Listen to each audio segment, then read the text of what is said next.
Aussies have thrown it out the door with their behaviour this week. They should be ashamed of themselves. They should absolutely look at themselves in the mirror and wonder what the have they been doing. They're hissing at us and calling us cheats in the Lord's long room, and they have the gall to say, talk to us about the spirit of cricket. Absolute bullshit. There's a big appeal that's hit him on the pad. He's out. Lions gone. New South Wales are 9 down. Onto Sydney Road, and it's hit a car. Oh, I think it's hit a car. What a way to bring up your 50. All you want is to leave it all behind. Now there is a simple remedy to stay fit for all eternity. Hello, everybody. Guess what? It is Ashes week. That's right. Later this week, the Ashes kicks off. I'm excited. It is Ashes week on the podcast as well. And joining me to kick things off is cricket guru Gav Joshi. Gav, how are you? Hello. It was 10 days recorded last week. It was 11 days to go. Now, what's it down to? 4? 4 days. Have you already packed for Perth? I am all packed and ready to go. I cannot wait.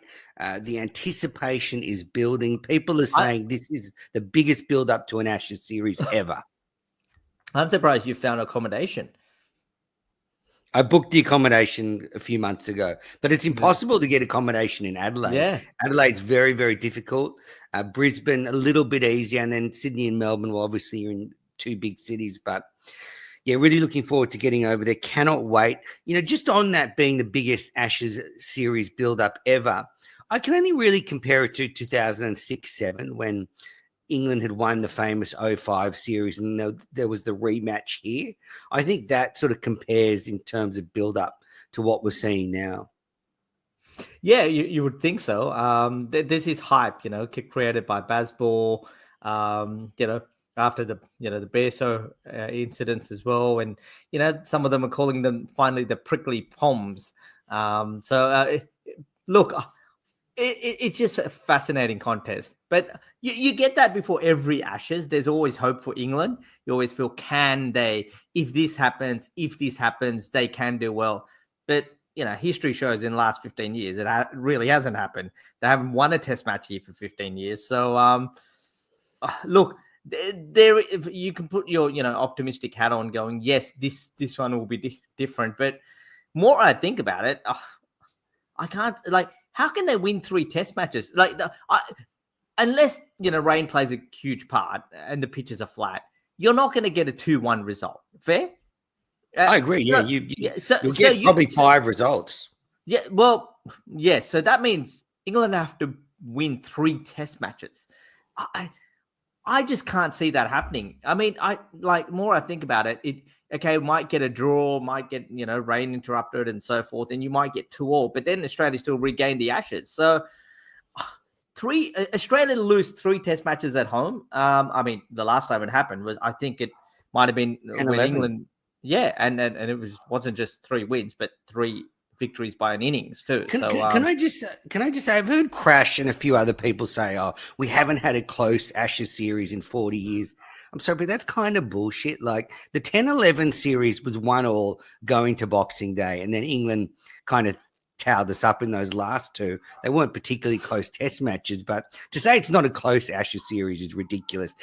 I think any cricket fan, not me, because I want it to be 3-0 Australia heading into Boxing Day. But any cricket fan, if you said it'll be 1-1 heading into Boxing Day, they would take that right now as a real thriller. Oh, absolutely. Yeah. In a way, yeah, I agree. Maybe not 40 years, 20. Look, like you mentioned, even if they got smashed in Boxing Day, Australia, in that 2010-11 series, Australia could have won in Sydney. They didn't, but if they could have, it still would have been, Australia would have regained the Ashes, So you haven't. They wouldn't have actually, because England held them in 2009. Oh, 2009. Yes, correct. I have that terrible memory. We went to the Oval and then Broad destroyed us. And I was in England for that, and I had to suffer through the Poms gloating about Broad destroying us. Anyway, we're going to get on to all the news. We've got lots to talk about. England have revealed, or revealed what we think their 11 will be by announcing their England Lions team. I need to get Gav's opinion on Josh Hazlewood injury. Huge test victory for South Africa overnight that I want to get Gav's thoughts on. A little bit of WBBL stuff. Got a great listener email and then can't let it go. Also, special episode for Ashes Week. I'm talking to former England Test player Ashley Giles later today. So I'll be releasing that tomorrow or Wednesday as a bit of an Ashes Week teaser. Obviously, he was a big part of the 2005 Ashes. He's written a great book, The King of Spain and I. So really looking forward to having Ashley Giles on, and I'm sure he'll give a ton of insights. He was chief executive of Worcestershire County Cricket Club. So perfect time to get former England cricketer on. I mean, that's just how magnanimous I am, Gav, bringing in an England cricketer on the eve of the Ashes. Well, you are going to have Brendan McCullum and Nathan Lyon. Folks. On your show, permanently, because they'll be the interns. They'll be like, Baz, cut some fucking clips, mate. Do your job.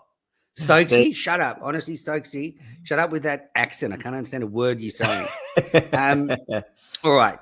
So before we get into the content, great news. NordVPN have come on to sponsor Ashes Week at Cricket Unfiltered, and it is the perfect time to get a VPN. Summer is coming. People are going on holidays. People are traveling. You need to be able to keep up with the cricket, and a VPN is the perfect way to access all your cricket viewing subscriptions. If you're traveling overseas and you need to watch the cricket, you can turn on your VPN, switch your location, and you'll be able to keep up with the Ashes. Nothing would be worse than traveling and missing the Ashes. Also, now with the ever-present cybersecurity dangers, a VPN is a very good way of securing your connection. For example, it creates a secure encrypted tunnel for your internet traffic and masks your IP address. So if you're traveling and you're on Wi-Fi out and about, it will secure that connection. It will scramble your data and make your information unreadable to hackers. Now, you all know you're getting emails and scams all the time, so you have to be super vigilant, and a VPN is a way of protecting you against those dangers. Also, if you're traveling and you want to keep up with your streaming services, your audio platforms, news portals, you'll be able to switch your location to watch all of the Ashes news, as well as buying cheaper flights, accessing cyber sales. So NordVPN has got great results. I've been using it for the last few years since they came on with the podcast. It's been really useful for keeping up with news and information. So I cannot recommend NordVPN highly enough. Now, grab your exclusive NordVPN deal by going to nordvpn.com/cricket unfiltered. The link is in the episode notes. You get a huge discount off the NordVPN plan, plus you get 4 additional months on top. It's completely risk-free with Nord's 30-day money-back guarantee. So if you don't like it, after 30 days, you'll get your money-back guarantee. But I guarantee that's not going to happen because they are a great service. As I said, I've been using it for a couple of years and very, very useful. So remember, so to get the deal, nordvpn.com/cricket unfiltered, 4 free months. It's a great deal. And you'll be able to watch all the cricket over summer, which is the most important thing. And thank you for NordVPN.com for coming on and sponsoring Ashes Week on Cricket Unfiltered. All right, Gav, the big news over the weekend after we spoke was the injury to Josh Hazlewood. He's out. Now, you sent me a very angry message. Please explain. Well, I was actually supposed to discuss it, but I think we ran out of time last podcast. And I said, when you said, it's got a big weekend of, last round of Shield before the test match. And I said, why are they playing the Australian quicks? I just don't understand it. Why didn't they play? So you're already worried about playing 5 Ashes tests in 6 weeks. So why are you trying to make that 6 out of 7 by playing Hazlewood, playing Stark? Oh, yeah, match conditioning and so forth. Why couldn't they play a little bit earlier? Why did Josh Hazlewood need to play a one-day series against India? You want to try someone out? Try it. Why didn't Stark play earlier? Stark's okay, lucky enough, but especially Hazlewood. A lot of those sports science experts have said it's when you go from one format to the other, that's when the injuries tend to happen more, because it's like training a long-distance runner and then comparing it and then suddenly doing a 100-meter sprint today. So I don't understand why Josh Hazelwood. I understand him playing the T20 series, but why the one-day series? I said to you, I said I'm not a big fan of it, and I'm just worried that you're just overloading them. And I was really, I didn't understand the logic of it, especially because they were like, yep, 5 tests in 6 weeks. Well, you're the ones who are making it 6 out of 7. So do you really want to do that? And unfortunately, we know what's happened. And leading into this test match, and and you can bring this up, or we can chat about it now, is the Optus ground we saw against the one day against India as well, where people have talked about it. It's a heavy outfield. It's not like the SCG outfield. Brendan Doggett, who might come into consideration, also coming off a hamstring injury. So let's not forget that. He was out for 6 weeks. Just started the series as well. Absolutely, so you've got all these things. So have they really planned it properly?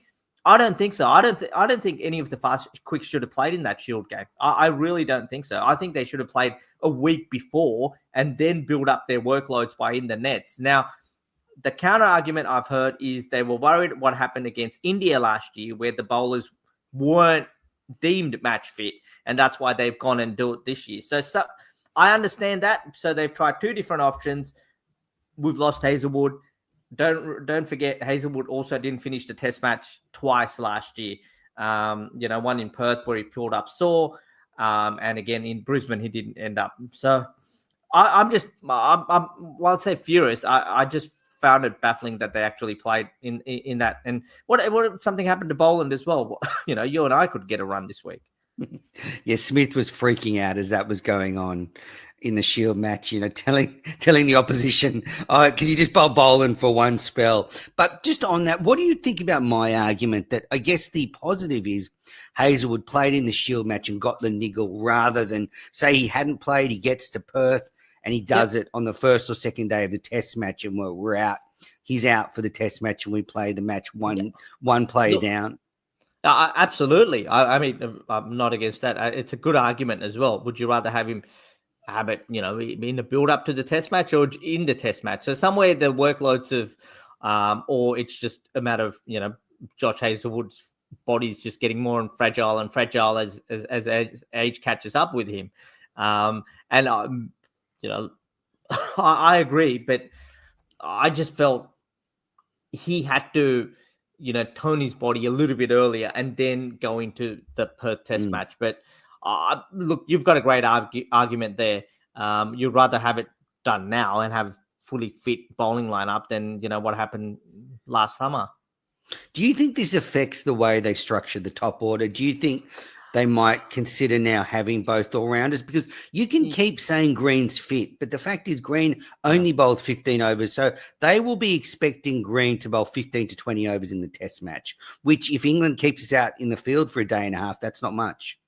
I agree. I reckon it does. And I brought up this point a few minutes ago, because the Optus Oval is massive. You're going to, there's not going to be a lot of boundaries hit. The square boundaries are, longer than the MCG, even 85, 90 meters. There's going to be a lot of running. It's going to be hot. If England keep Australia on the field for 100 overs, it's going to involve taking out a lot of gas. Now, the other point is the Brendan Doggett. I mean, yes, he's fit and ready to go. I understand that, but he has a history. And this history was only about 5 or 6 weeks ago where he came back from a hamstring injury as well. So does that mean, you don't want, God forbid, nothing happens to Doggett, and assuming Doggett's the man who comes in, or if it's not Doggett, it's probably Nisa. And Nisa's also had a soft tissue injury start of the year as well. So, given that history there, does that, I think Australian selectors will just seriously consider, do you play Webster, just for that backup if somebody goes down or not? I'd like to get your views, but the counter argument to that is, look, there is 10 days between the test match and the Adelaide test. So if something happens, you've still got plenty of time. Hazelwood might be back. Cummins, who knows? But it's a fair point. I certainly think it'll come into consideration just to give it the history of Doggett having a soft tissue injury at the start of the summer. Yeah, I mean, they could justify either one. If they went with Green and Webster, they'll say, look, that's basically the top 6 we had in the West Indies, swapping Marnus for Constas, and we're being very consistent. So they could justify both. I do tend to think that, Weatherald at the top does look a little better for Australia. Lengthens the batting a bit. You push Marnus to 3, and then we have an opener there already, because it's essentially Australia want Marnus at 3, Smith at 4, and probably Green in that 5-6 position long term. And then when Smith retires, Green moves up to 4. That's probably what they're looking at. So probably get there soon. And it is a bit negative to go in with Webster as a backup. You'd only pick him if you're backing him to make runs and take wickets. And I guess, the counter to Weatherald is, Webster's played in test matches all around the world, scored important runs. Weatherald's a bit of an unknown factor. Yeah. Anyway, look, we could go around in circles talking about the selection. I think Australia should name their 11 at the toss on Friday. I think it's one of the very few times in Australian cricket where, and it's not like the team's in disarray, but there's real mystery about how they'll set up. I would be waiting until that final moment to name it, even if it gives you a 1% advantage with England, like, oh, Weatherald's opening or Marnus is opening. They'll have plans for both, but I like the mystery. And the other thing I wanted to bring up was, and it's our old friend Marnus. Now, he was on ABC Radio on the weekend, and we're going to get pretty technical here, but he talked about some of the changes he's made to his technique. Neil DaCosta, I think, his batting coach went up to help him pre-season and get things ready. But one thing that I noted, one thing he said on the radio was that he's loosened his grip a bit. He was gripping the bat too tight, and it was, affecting the way, if the ball moves late, you need a light grip to be able to adjust. And it was interesting, Steve, you would love it. Steve Smith was with Kevin Peterson over the weekend. I heard that. Yeah. And he was talking about his bottom hand, how he's sort of he uses that to adjust if the ball swings late. And, I think Marnus loosening his grip is a really good sign, because, I know in my level, even how badly I was, if you grip the bat too tight, it can actually just affect your stroke play, and you go hard at the ball. Marnus Labuschagne's I keep going back because Marnus Labuschagne has always been a front foot player growing up. You can't at the age of 22 decide I'm going to be a stronger back foot player. People have a misconception of someone like Ricky Ponting going, oh, he is a back foot player. No, Ricky Ponting's put that front press in and then he rocked back. So that front foot was so important to him. Steve Smith, classical, right, dominant foot play, doesn't put that front foot out and to the ball. Marnus is actually, Australian cricket doesn't really have many front foot players coming up through the ranks. Cameron Green is one of them. Shane Watson was one of them. Marnus Labuschagne, yes, used to be like that. You look at his test debut and also that series in India in 2018. Against Sri Lanka, front foot went to the ball.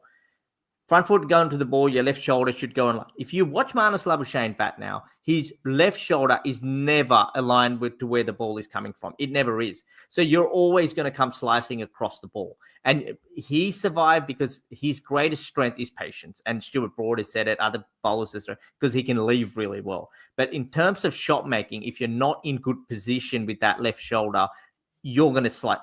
Marnus Labuschagne's never played the back foot punch in his life. I can't recall him playing it. So he's found a way, and his strength is of course, like I said, let the bowlers bowl to him. But yes, he might be gripping, and yes, he's doing all the technical things right. Also, I have a theory. I think Marnus is all the Shield matches, he's probably batted on the lowest bouncing pitches or the flattest pitches so far. The one against New South Wales at the Gabba wasn't, from what I've been told by a couple of the players, wasn't as the juicy Gabba pitch. It was quite, because it rained a lot, it was actually quite damp and the ball was sitting up. So I'm actually curious to see, this is Marnus's big challenge on a quick pitch. I don't think he's confronted that. He's made a lot of runs, so I'm not saying he's done anything wrong. He's done exactly what has been asked, but I think this is a big challenge for him, especially, Archer, whether Wood plays or even Cass or even Atkinson, on how he confronts that. I think it's a big challenge for Marnus. I'm still not convinced he's back to where he is until he scores runs in on those quickish wickets against quality quick bowling. Sorry for all the technical analysis. No. I love it. No, I love it, and we'll see how he goes. Obviously, big step up now playing at Test level. But you're right about that press. I mean, common trigger movements for great batters are you either sort of move back and across as just before they release the ball, or you're right. Some players have that little forward press, but it can get you in trouble with the ball coming back. I mean, we saw Ricky Ponting. You're just pressing forward. Your weight goes forward. Works in England better than it does in Australia. Greg Chappell was famous for his sort of across the crease trigger movement, almost waiting on the back foot. So, and I think it's just the length that bowlers bowl now, especially in Australia. It's that back of the length. You see a couple of dismissals. Jack Edwards, I think, in that game against Victoria getting out. And it was just a great example where, Jack Edwards is a tall guy and the ball's probably just past his hip and he's nicked off and he's in no man's land. And you can tell he just hasn't dragged his weight back. And to drag the weight back to get on top of the ball, you need to have a bit of a press, or you need to be really standing up, with a lot of weight on your back foot and standing up tall, which is something like Steve Smith does. So I think there's a bit of like these technical blemishes that are coming into the game. And it's also because of style of bowling. So it'll be interesting to see how they go. And that's why this test match series is going to be fascinating, because I think, like Joe Root's different kind of player, Harry Brooks different type of player, and similar to Australia. All right.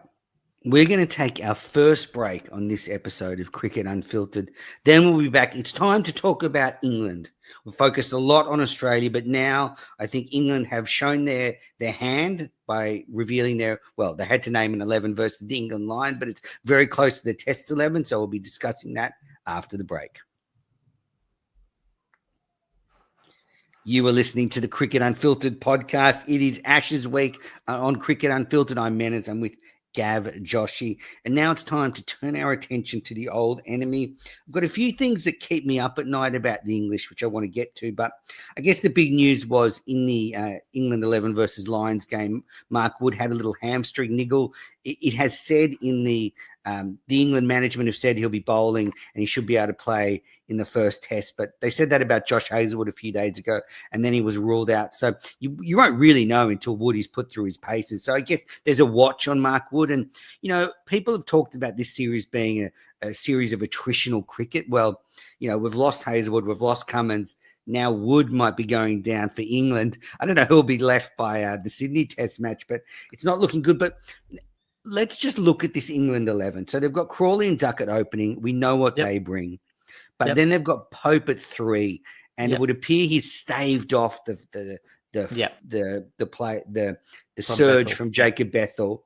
Now Pope's record is pretty middling. He averages sort of mid-30s in Test cricket, but he does have the ability to score runs early in the series. What do you think of Pope?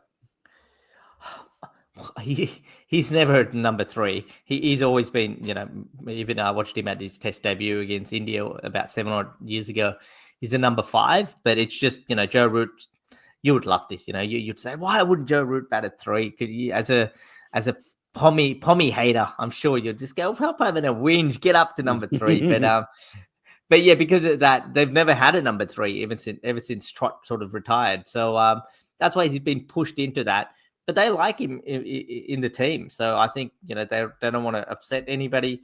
He'll do a job. Look, he's such one of those really nervous starters. You look at Ollie Pope, there's so many single digit in his career. So he can get out very early. He's so vulnerable in those first 10 balls. I wouldn't even go to 20 balls. So look, he's scoring runs. I almost see him as let's keep him at number 3. Hope he gets 20 in about 40 balls, and then Joe Root walks in after the 20th over. If he gets more, great. But if he doesn't, then or if he can carry on the momentum after like a Duckett or Crawley, then fair enough. Otherwise, we've got Joe and sort of Harry Brook there anyway. Yeah, and then you've got Joe Root at 4, Harry Brook at 5. We know what they both bring. Ben Stokes at 6, and then Jamie Smith at 7. He's a player a lot of Australian audiences wouldn't have seen, wasn't in the last Ashes series. He's come into the side since then, but in 15 tests, he's averaging 49 with the bat with 200 and 650. So that's a pretty good record for number 7. Matches up pretty well with the way Carey's playing at the moment. And then this is what interesting. They did show their hand with the pace attack. So originally they named Atkinson, Archer, Wood, and Tongue. So they're going to not play a spinner and they're going to play 4 quicks in the first test. Then when Wood was ruled out of the game, they brought in Bryden Carr. So it would appear Atkinson, Archer, Tongue are the 3 quicks you can sort of pencil in. And then if Wood's fit, they'll play him. If not, maybe Cast comes in. That's a pretty good attack. I think Cast was ill for the first couple of days, so that's why he didn't play. I think otherwise he would have definitely started. Do you think he'll play ahead of Tongue? 100%. I think Atkinson, Cast, and Archer are lock-ins. It's what they do with the 4th quick, whether they play Wood, whether they actually go with Bashir, will they go, add depth and play Will Jacks? I mean, Will Jacks, I think he got 4 wickets in the match. I think he bowled Joe Root and Harry Brook. I think I saw a vision of him bowling Joe Root with a classic Aussie. You're so right. It just says under the thing I'm reading, Bryden Cast is unwell and remains at the hotel. Yes. So so Cast. So you're saying Cast, Atkinson. Oh yeah, I think Archer, Cast and then Wood if he's fit. The thing is, I just I mentioned Atkinson a lot, but I just got the figures here. 13 tests, 63 wickets at 22 with 4 5-wicket hauls. Add to that, he averages the same with the bat, 22 with a test century. So, as I said, that's why I keep thinking he could just drop the ball on a length and just winkle out a few of our players. But, that's the team that England are putting out. And I'll tell you what keeps me up at night about the Ashes, this England team. England's long, aggressive batting lineup, the fact that down to 7, you've got, they're going to come at you, that top 7. And then you've got Atkinson at 8. He's not a bad hitter. Archer can bat. So they've got a long batting lineup. And I think Cast is a good bat. Yep. Cast is a good bat. So that's right. He's done well. So I think it's a long batting lineup. Which is tough for teams to get through. When you look at Australia, actually, with Cummins out, that sort of shortens the batting lineup because who we're going to have at 8 now, Stark. But then you've almost got 3 number 11s in Doggett, Lyon, and Boland. Well, Lyon might get a promotion, number 9. That's true. And Lyon's batting has improved, but he won't mind me saying he's almost a number 11. So that keeps me up at night, the long England batting lineup. I can see us going through the top, nicking off a few, but then, you've got that sort of Root, Brook, Stokes, Smith, those 4 who could do damage. And you said it, if this is a low-scoring series and 280, 300 is a good score, then, that's the sort of thing, a middle order. It only takes one of them to do well, and you get up to around that 250, 300. Harry Brook keeps me up at night because we didn't see the best of him in 2023, but he's come on in leaps and bounds since then. I mean, he did well. He scored 4 half centuries in the 2023 Ashes. I think they will look at the way India bowled to him. I think he had plenty of success started that English summer, and then India just bowled, probably about 10 stump, and then just flooded the offside field. I know Steve Smith's captain and Pat Cummins is not. I would not be surprised to see a deep cover or like maybe a mid-off, with a very wide long off in place when Harry Brook comes out to bat. I would not be surprised. I know Cummins is not captaining, and I don't know, Steve Smith's probably not his style, but I would not be surprised. It would not surprise me if Harry Brook comes to the crease and, England to say 3 for 40 or whatever. And I would not be, they'll have the traditional field, but they'll have someone back because he likes to just use his feet and try to whack one over the top and just make him think on where you're going to whack. I would not be surprised. I think, and we saw that during the Bazball, like some people went after Cummins. Ball number one from at Edgbaston. He had a third man in place, deep point in place. Had 4 boundary patrollers after 10 overs to Zach Crawley. I think Australia might even try those tactics again. I wouldn't be surprised if they do. I think Bazball just been toned down a little, so interesting to see how England sort of adapt to that. But don't be surprised. I think there's a few commentators who are still stuck in the old times, and they go, "Oh, this is not right." But there's no Shane Warne and Glenn McGrath in this lineup, and you haven't got Hazelwood, you haven't got Cummins, so you block off that shot, and then maybe they have to hit bowling somewhere else where it's not that easy. Yes. And if you remember, it was the 2005 Ashes that Michael Vaughan did this to Australia. The roles were reversed. Australia with this aggressive batting lineup, and Vaughan decided just to cut off the boundary ball and to make them work a bit harder for their runs. So we might see that.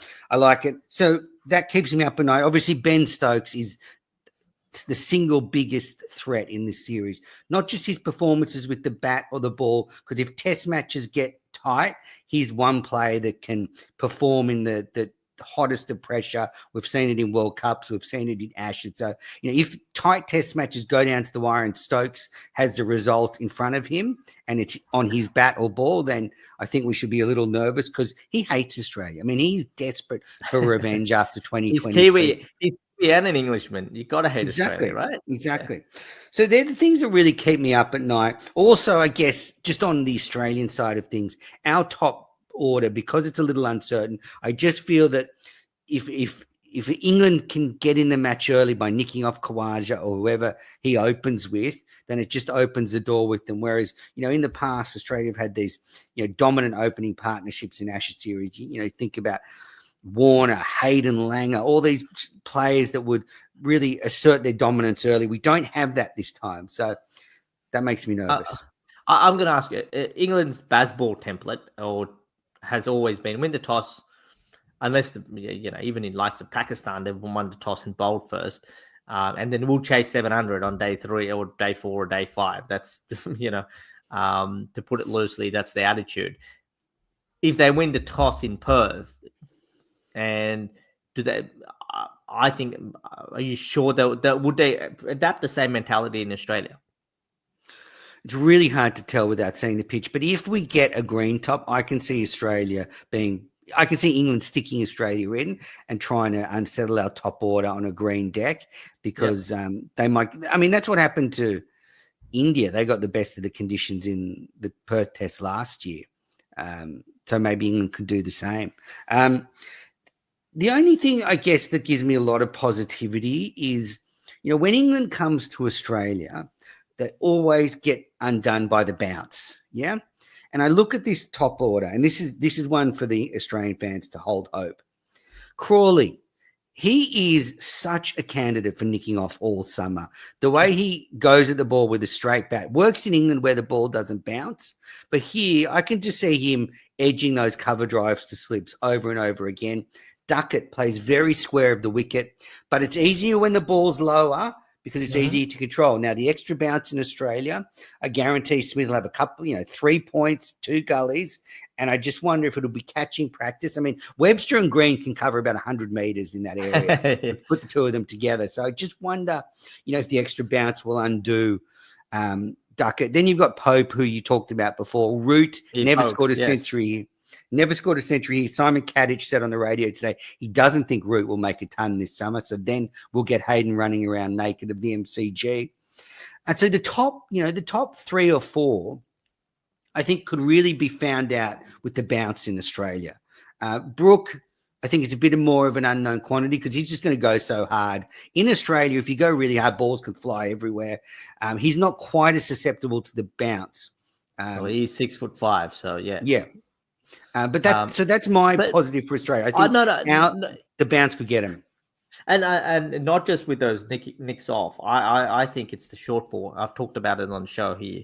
Some of the grounds, the pockets are so big. You look at the Gabba, you look at where that between square leg to fine leg, that's where the ball, or even sort of towards that mid wicket area, that you need to have an 85, 90 meter hit, the MCG to clear the boundaries there. Well, that's 20 meters longer than most English ground.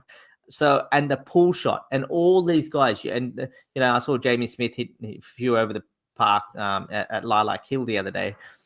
And you watch his pull shots. Harry Brook, they all pull from sort of not the Ricky Ponting wave. The bat goes out the top and down. They pull from down Low up, to high. Yeah. low to high. Yep, absolutely. I reckon it's a huge tactic. I think Australia's going to use that tactic a lot in this series, and I think England they'll take it on, but I think it's not going to be as easy as what it is in England. Let's not forget the fact, the Lord's Test Bairstow incident. I mean, England were 1 for 240 odd, and then Australia bowled a short ball theory, and they all hooked and pulled down to fine leg and square leg, and they were dismissed for 360 odd. So I think Australia is going to definitely do that tactic. And I'm surprised no journalist has asked England about how they're going to conquer the short bouncer in Australia. And I can't believe it hasn't been discussed a lot in the media by even someone like a Mike Atherton or the real experts out there on how England's going to tackle that. When I say the short ball, are they going to take it on? Are they going to hit? Have they done enough practice to hit the ball? As you mentioned, from down, or are they just going to try to hook them into the stand? So I think it's going to be pivotal. I think there'll be a lot of people caught on the boundary. And we saw it in the Lions game. Ben Stokes took 6 wickets in the first innings, and all the Lions players were just swinging across the line. So, really, really interesting to see how England approach it. Just on the thing of predictions for this series. Now, normally we'd make predictions, and I'm finding it really hard to make a bold prediction for this series, because this England team is coming here with more.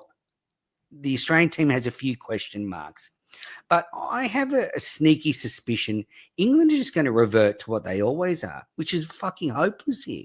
I mean, we've gone through it. No, honestly, like their quicks have hardly played. Archer and Wood have hardly played any Test cricket in the last couple of years. Their batting lineup is unproven here. I think this could be another 4-5-0 thrashing. If Australia can just get out of the blocks early, I actually think we could absolutely destroy them. And so, I don't want to go. It's really hard to make a prediction because this is a dangerous English team, but I just think I sort of look at them and the English are always flimsy here. Well, if Australia win the first Test match, I think Australia will definitely win the Ashes. Put it as simple as that. In terms of predictions, and we were speaking off air, England to win have to, win the Ashes. They can't draw because, Australia's reclaimed the urn. They have to win 3 Test matches. I don't think we're going to have a 2-1 result. I don't think we're going to have 1-0 result. So they have to win 3 Test matches. Can England win 3 Test matches here? No. Can this Australian team really lose 3 Test matches out of 5?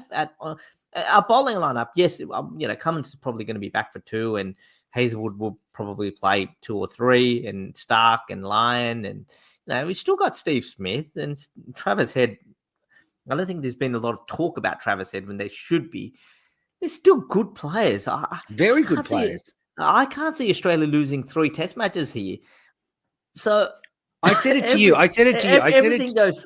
I think 2-2. I think 2-2. I think the best England are going to do is to win 2 Test matches. If they win 3, they have played exceptionally well, or age has really caught up with this Australian team. Like Kawhi just has a shocker. Marnus loses touch. Smith has a bad series. Well, what's a bad series? I think Steve Smith's still scoring 200s in a bad series, isn't he? Yeah, absolutely. But the thing, and then I said it last week, my worry really is not this Ashes. I'm forecasting forward 4 years where Australia would have completely turned over the team. I look at 06, 07 and 10, 11. 6, 07, it's saying old team, but very experienced at home, won 5-0. 4 years later, the team was turned over and we got towed up. So maybe this is one series too early. But anyway, starts this week. Cannot wait. As I said, I'll be in Perth for the Test, so you'll be getting on-the-spot coverage. I finally get to face Baz and Stokes in person since 2023. I'm sort of thinking, what will be my question? I'm working on a question, Gav, something like, Baz, do you have any regrets over your abysmal behavior in the last Ashes series? I'm thinking of starting with that. Do you like it? Yeah, you should ask the first question. I honestly want to pin McCullum. I think this is my chance. I can't be a pussy. I've got to get my nuts out and just put them on the table and tell McCullum what I really think of him, because I've been crapping on about this podcast for 2 years. I cannot go there and chicken out. I've got to say to McCullum, I just got to work out how to word it. And it depends when it is. Like if it's during the test match and something happens in England, maybe their spirit of cricket comes into question, it'll be a perfect time to ask McCullum about the spirit of cricket now. But anyway, look, I'll be working through this. I've got a few days to script a few questions for McCullum. We'll see how it goes. All right, we're going to take our final break. Then we'll be back. Huge result for India. Quick WBBL chat, and then Can't Let It Go. You were listening to the Cricket Unfiltered podcast. I'm Manners. I'm with Gav, Joshy. We've just gone into depth about the Ashes, but a couple of things, Gav. Firstly, big result for South Africa overnight. They have beaten India in the first test at Eden Gardens by 30 runs. India were chasing 124 to win in the fourth innings, were bowled out for 93. Simon Harmer took 4 for 21. Essex spinner, who has played bits and pieces of Test cricket, but has a pretty good record when he plays. Just doesn't get a lot of opportunities with that SA pace attack. But, all 4 scores were under 200. South Africa 159, 153. India 189, 93. So the pitch conditions really backfired on India. And, that was a tough result for them. Well, the coach disagreed at the post-match press conference. He said, this is exactly what we asked for, and I credit the curator for giving us what we wanted. So I like it. I actually like it. People might think that's naive. And yes, if you make a pitch like that, you deserve to lose. But if this is what they want, and if he's happy with it and he's happy to take defeat, it might, you're putting your job at risk as well. But he's saying basically the Indian players should get used to it. So you need to be more defiant. You need to learn how to play spin. So I don't think it's going to change. I mean, his counter argument was, out of 40 wickets, I think Bumrah and Siraj got, combination 7 wickets in the first innings and a combination of maybe about. So I think the Indian Pacers picked up 11 out of the 20 wickets, if I'm wrong, or at least 50%. And I think South Africa also, maybe about 17, 18 wickets fell to pace as well. So, his argument was, well, you can't, you're saying it's spin friendly, but if it's spin friendly, then how are the Pacers getting 17 wickets? Now, the reason why the Pacers are getting 17 wickets is because the uneven bounce, it's terrible. You can't have, the first over from Bumrah of the test match, one went through first slip because it rolled around the ground. And then next ball, similar length, went, chest high to Aiden Markram, who's about 6'3". So that's where the issue is. Yes, you Pacers are getting wickets, but it's the inconsistent bounce. Ryan Rickelton was hit on the chest and the ball before he was hit on the knee roll, of the same length. That's the issue with the pitch. But see, these conditions in India now are backfiring on them because they lost to New Zealand last year. Absolutely. They've lost this first test. They can't win the series. It's a 2-test series, so the worst South Africa can do can go away with a draw. So it is backfiring. But something really upset me, Gary. At one stage, I believe Bumrah called Temba Bavuma a dwarf. Yeah. Now, I don't know the exact translation because it's in an Indian word, but I believe it was along those lines, dwarf, midget. And, I know these words aren't politically correct, but I think it was something like that. And as a fellow short person, I was very, very offended. Very, very offended. Pavuma and I are the same height, 5'2", I'm sort of five, actually maybe 5'3". I think we're both about 5'3". So when I look at Bavuma, I think that's what I would look like if I was playing Test cricket. And then poor Bavuma gets sledged about his height. It really disappointed me, Bumrah. Yeah, I think, and as the game ended, you saw Bumrah walk up to Bavuma and put his arm around him as well, and they had a bit of a chat, and he sort of walked away again and then came back. So I don't know if the discussion was about that, maybe just a bit of respect as well. But I'm sure you've copped similar kind of words or even worse while you were playing cricket, or even if you've taken a walk down the shopping centre. Oh, the podcast. I get messages from people all the time. Anyway, look, I don't think it's the worst thing ever said on a cricket field. In fact, I know it's not. But as a fellow short person, I just wanted to stand up for Bavuma. All right. Now, the WBBL has been going on. There's been fun. I talked about this last week. The schedule's been all over the place. There was a 10 a.m. game on Sunday morning. I don't know who's watching the WBBL at 10 a.m. apart from the kids, but I went out to North Sydney Oval last week and saw the Sixers play the Hurricanes. The Hurricanes won on the back of a beautiful performance by Hayley Silver-Holmes with the ball. She took 3 wickets in and over Gardner Healy and Amelia Kerr. And watch out for Hayley Silver-Holmes. She's been injured the last couple of years, but she's looking so fit and strong now, bowling good pace. I think she's got a huge career ahead of her in Australian cricket. She started in New South Wales and then moved moved south down to Hobart. But I actually think the Hurricanes team is stacked. So they open with Lizelle Lee and Danny White-Hodge, and they put on almost 100 in that game against the Sixers. Then you've got Nat Sciver-Brunt at 3, Nicola Carey 4, Heather Graham 5, Elise Villani at 6. To me, that looks like a team that could win the WBBL. You've got 6 classy, experienced players, a lot of international experience there. Obviously, 2 England internationals in White-Hodge and Sciver-Brunt. So I've got the Hurricanes as sort of close to favourites for this. And with the ladder at the moment, the Hurricanes are on top. They're undefeated, 3 wins from 3 games. And then you've got the Melbourne Renegades also on 6 points, but they have lost a game. So 4 matches, 3 wins and a loss, but they're the defending champions. But look, it's moving very fast. So I don't want to get into the ladder, but, the Sydney Thunder and the Brisbane Heat yet to get a win each for both of them. The Thunder 0 from 3. That's why I call them the Chunders sometimes, because could be another tough series for them. I love Phoebe Litchfield as a player, but I think the Thunder really are going to have a tough season. So that's the WBBL. Just on a correction from last week, I talked about Ash Gardner taking over the captaincy from Elise Perry. Now, Elise Perry has been the only Sixers captain since the WBBL started. She's captained the team in all 10 seasons. She won 2 titles. She made 4 finals, but the last 6 years was where she struggled. They only made the finals once, and that was when they were runner-up and lost to the Strikers. So, she has been the captain for a long time and won 2 titles over 10 years. I don't know whether you call that a success or failure, but it is what it is. The thing is, I just think it's very strange that you've got probably the biggest WBBL club in the country, and you've got Ash Gardner taking over the captaincy from Elise Perry. There was no press about it. There was no headlines. There was no talk about it. It was very much just a quiet announcement.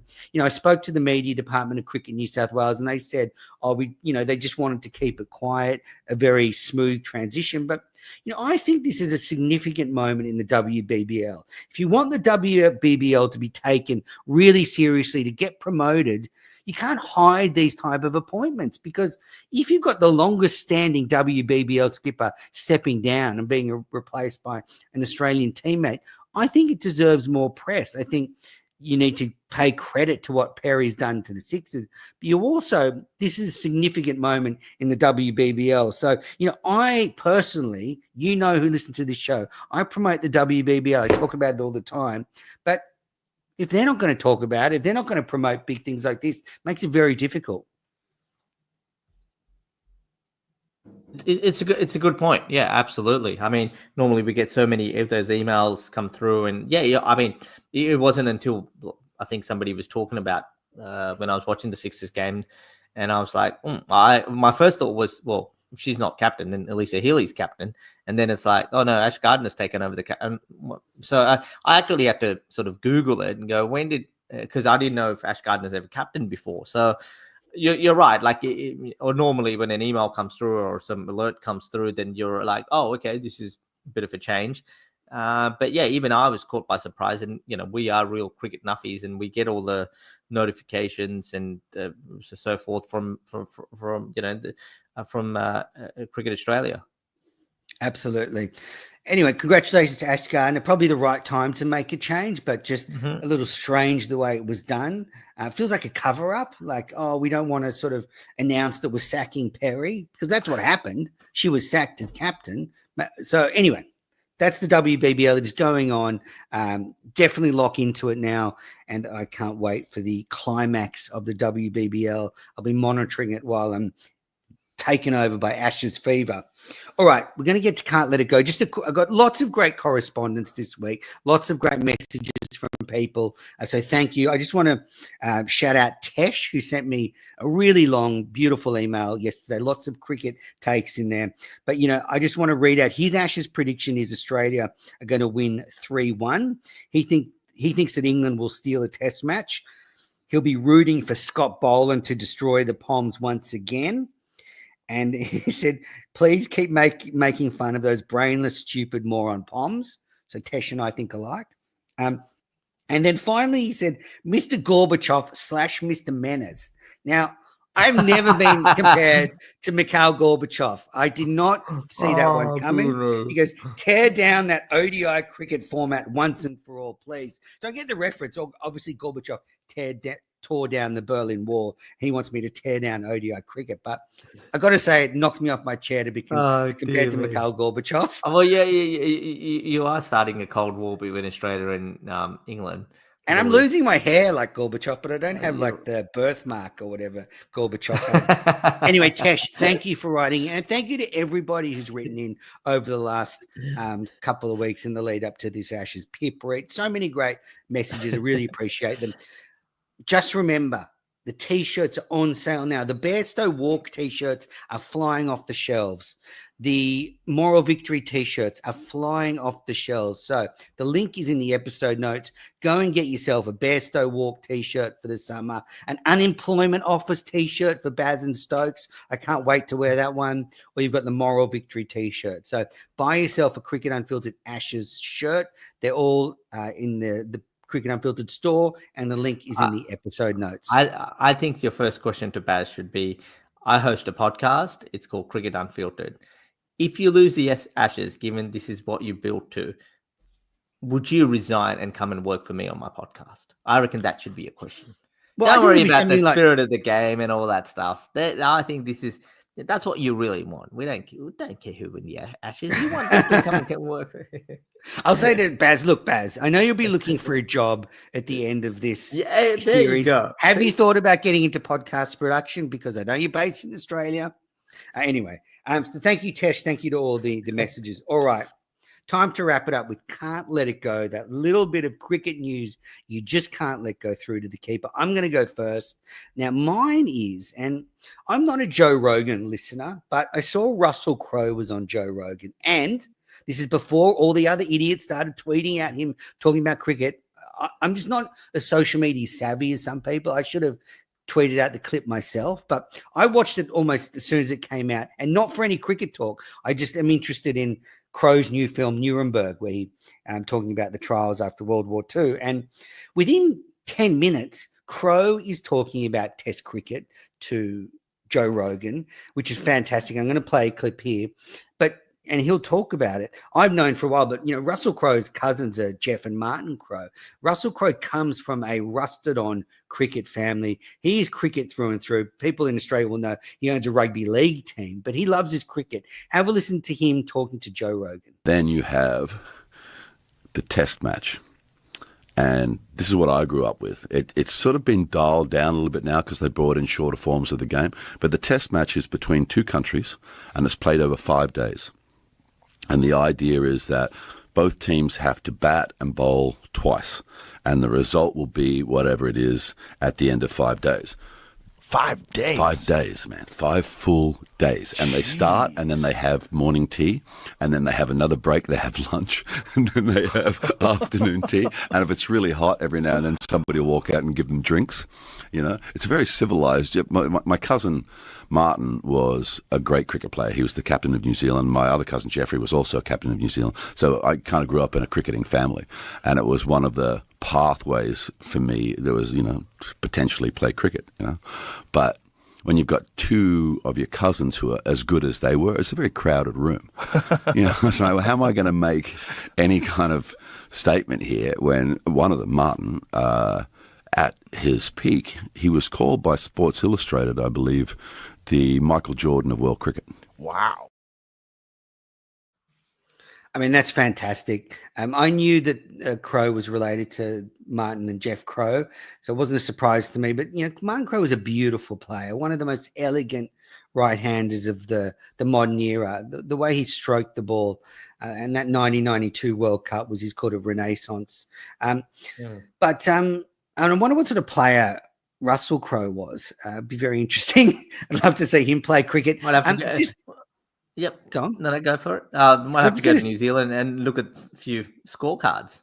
Absolutely. The only thing I will say is, that is fantastic promotion for cricket. That podcast has had almost 2 million views on YouTube. Wow. And plus, it doesn't take into account all the people listening to Joe Rogan. So you can add on another few million. So that's, great promotion for cricket in the US market, just explaining it to Americans who don't understand it. Anyway, that's my can't let it go. Did not expect to see Russell Crowe spruiking Test cricket to Joe Rogan. But that's nothing. He's taken it to America. Gorbachev's taken this to Russia. That's it.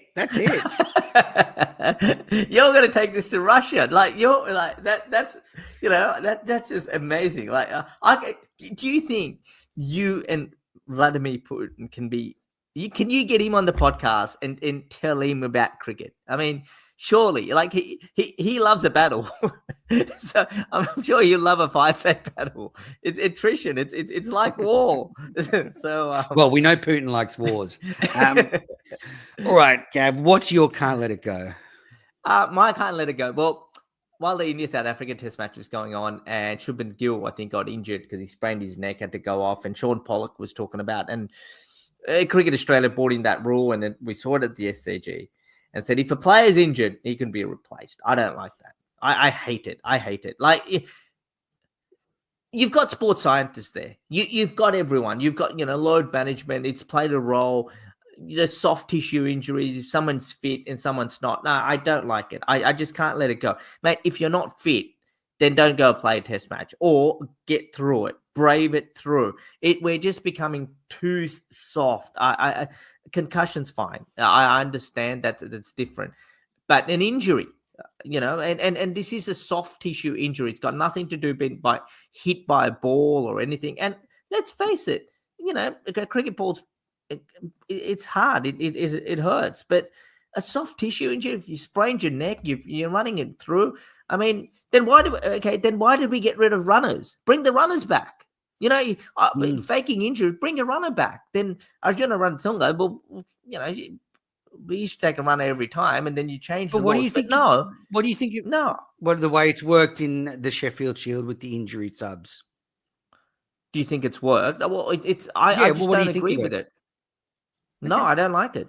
I can't let it go. No, you've got a squad of players. You pick who's, and if it's okay, I watch a lot of rugby league, and there's players who play with busted shoulders. There's heroic tales, not just in rugby, in cricket, where players are battered with sore ribs. People are battered with with blood coming out of their broken toenails of bowlers, and they've gone through. No, you can't replace it. I know modern day society. Yeah, if you're injured, you're off, or you stay on. I mean, and you play with three bowlers or 4 batters or whatever it is. No, I like it. Yeah, and Stokes I can't let it go. Good. Yep, Stokes made a good point over the summer that, if you're an international cricketer, you will have hotspots. Like you could Yeah. literally go for a Yes. scan anytime, and so you could just fake it. Go, oh, this, and then you go for a scan. There's a hotspot there. You find they can put an injury sub.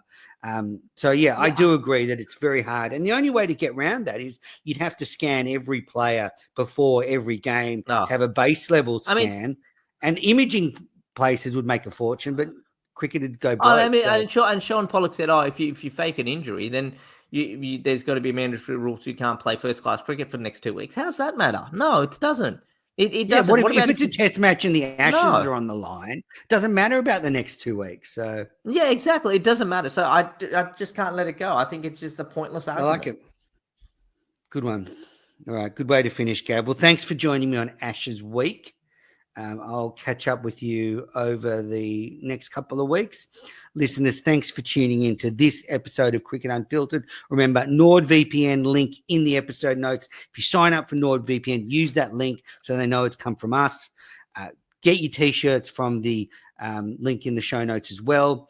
And I'll be back probably on Wednesday with Ashley Giles, former England Test cricketer. I remember he hit the winning runs in the 4th Test, maybe Nottingham in the Ashes in 2005. Very, very upsetting. That was very, very upsetting. So I'll be confronting my demons with Ashley Giles. And thanks everybody for tuning in to Cricket Unfiltered.